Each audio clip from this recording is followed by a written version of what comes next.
Baik, Bismillahirrahmanirrahim. Assalamualaikum warahmatullahi wabarakatuh. Selamat Waalaikumsalam. malam dan salam sejahtera bagi kita semua. Eh, Puji syukur kita panjatkan kehadirat Tuhan Yang Maha Esa karena atas berkatnya lah kita masih diberikan kesempatan untuk melakukan presentasi via Zoom atau daring pada kesempatan kali ini. Jadi kami dari kelompok 4 akan membahas mengenai bagaimana sih pencernaan dan penyerapan protein dan lemak. Sebelumnya, perkenalkan saya atas nama Rastiananda selaku moderator dari kelompok kelompok 4 kelas E. Adapun anggota kelompok saya yaitu eh, Next.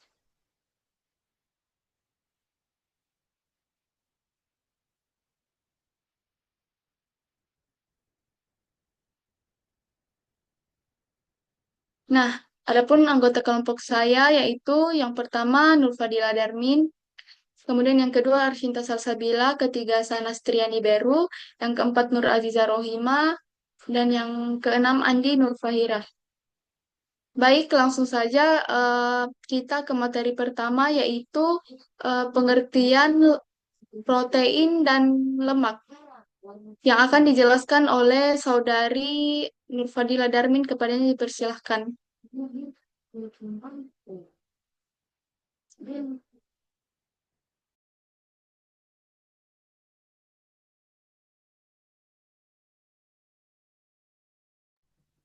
Baik, terima kasih. Jadi, pengertian dari protein itu adalah molekul kompleks yang dibutuhkan dalam tubuh untuk pertumbuhan, perbaikan jaringan, pembentukan enzim dan hormon, serta sebagai sumber energi bila karbohidrat dan lemak tidak mencukupi. Saya kembalikan ke moderator.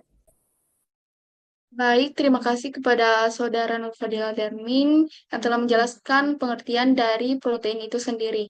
Baik, selanjutnya pencernaan protein yang akan dijelaskan oleh saudari Sanas Triani Beru. Kepadanya saya persilahkan. Oke, baik. Terima kasih kepada moderator yang telah memberikan kesempatan. Saya akan menjelaskan mengenai proses pencernaan protein. Jadi, proses pencernaan protein ini dimulai di lambung dan berlanjut hingga ke usus halus. Nah, saat protein masuk ke lambung, asam lambung atau HCl akan menurunkan pH sehingga protein mengalami denaturasi, yaitu struktur tiga dimensinya terbuka. HCl ini juga berperan mengaktifkan pepsinogen menjadi pepsin, enzim utama di lambung yang memecah ikatan peptida protein menjadi molekul yang lebih sederhana berupa peptida. Setelah itu, makanan bergerak ke usus halus. Di bagian ini, pankreas mengeluarkan enzim proteolitik seperti tripsin, kipotripsin, dan karbosik peptidase yang melanjutkan pemecahan peptida menjadi oligopeptida dan asam amino. Dinding usus halus kemudian menghasilkan enzim peptidase yang memecah oligopeptida menjadi asam amino tunggal. Kemudian hasil dari asam amino ini em, berakhir pencernaan protein akan diserap melalui dinding usus halus ke dalam aliran darah, lalu didistribusikan ke seluruh tubuh untuk membentuk enzim, hormon, jaringan tubuh, serta mendukung berbagai fungsi metabolisme. Sekian dari saya kembalikan ke moderator.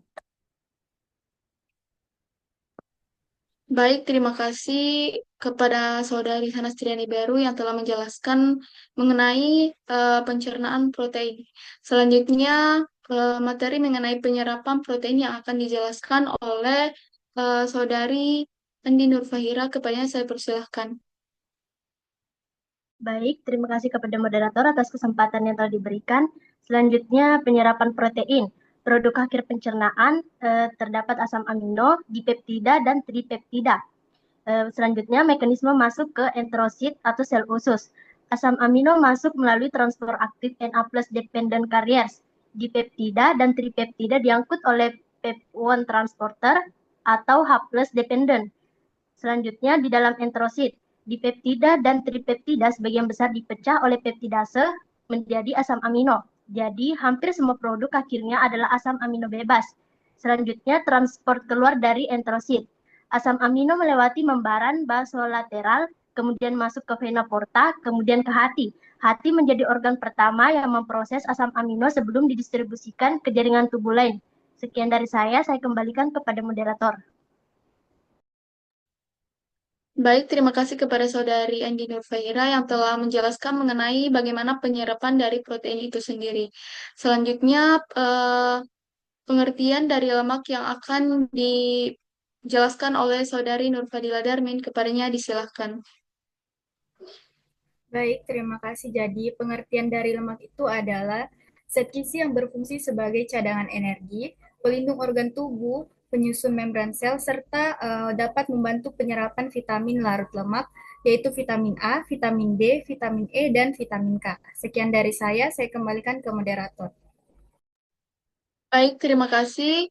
Selanjutnya, untuk materi selanjutnya itu mengenai pencernaan lemak yang akan dijelaskan oleh Saudari Nur Aziza Rohima. Kepadanya saya persilahkan.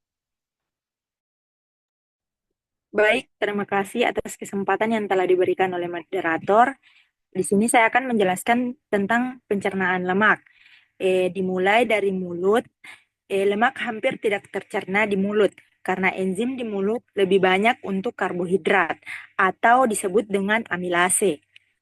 Hanya ada sedikit bantuan dari lipase, enzim dari kelenjar ludah, tapi kerjanya sangat terbatas. Yang kedua itu ada lambung. Di lambung ada lipase lambung yang mulai memecah trigliserida menjadi asam lemak bebas dan gliserol.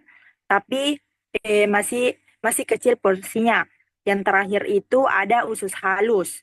Usus halus atau disebut dengan tempat utama pencernaan lemak. Inilah proses paling penting. Yang pertama itu emulfis, emulsifikasi oleh empedu. Yang kedua itu pemecahan oleh enzim lipase pankreas. Dan yang ketiga itu bantuan misal hasil pencernaan lemak atau disebut dengan asam lemak bergabung dengan garam empedu membentuk misel. Sekian dari saya kembalikan ke moderator. Baik, terima kasih kepada Saudari Nur Aziza Rohima yang telah menjelaskan mengenai bagaimana pencernaan dari lemak itu sendiri. Baik, selanjutnya untuk materi penyerapan lemak itu akan dijelaskan oleh Saudari Arshinta Salsabila. Kepadanya saya persilahkan. Baik, terima kasih kepada moderator. Selanjutnya yaitu penyerapan lemak.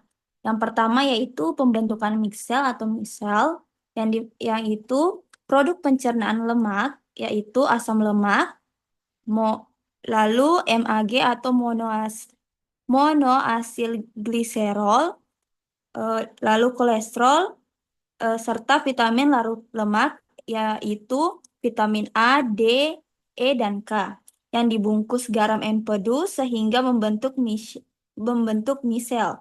Kemudian, misel memungkinkan molekul lemak bisa larut di cairan usus dan bergerak ke membran enterosit. Yang kedua yaitu masuk ke enterosit, yang dimana lemak dalam misel masuk dengan cara difusi pasif atau melalui protein transporter seperti CD36 dan FATP. Yang ketiga yaitu di dalam enterosit. Asam lemak, lalu monoasil gliserol atau MAG, dirakit ulang jadi trigliserida. Lalu trigliserida, kolesterol, fosfolipid dibungkus protein sehingga terbentuk silomikron atau partikel besar pembawa lemak. Yang keempat, yang terakhir yaitu transport keluar enterosit.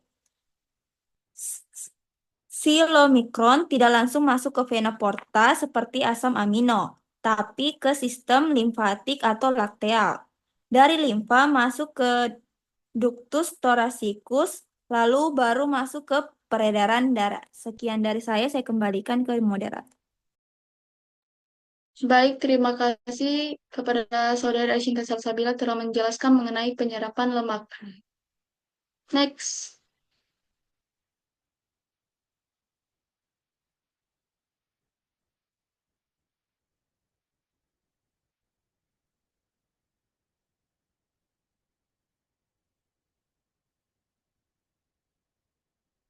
Baik, adapun kesimpulan pada materi kesempatan kali ini yaitu, jadi protein itu dicerna mulai dari lambung oleh HCl dan pepsin.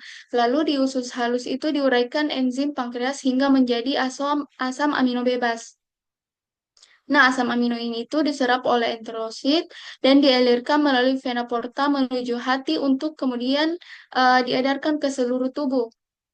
Nah, berbeda dengan protein, lemak itu memerlukan garam empedu untuk emulsifikasi dan enzim pankreas untuk diuraikan menjadi asam lemak bebas, monoasilgliserol, kolesterol, serta vitamin larut lemak.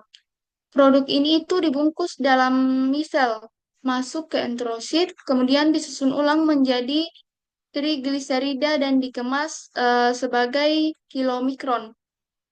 Nah, kilomikron selanjutnya itu dialirkan melalui sistem limfatik sebelum masuk ke sirkulasi darah. Perbedaan utama antara keduanya itu terletak pada jalur transportasinya. Protein ini langsung ke hati melalui vena porta, sedangkan lemak ini itu melalui limfa dalam bentuk kilomikron.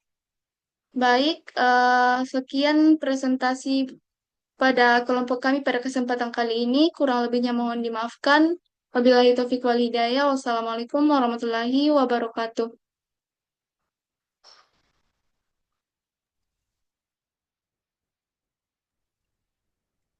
Dadah. Sudah nikah?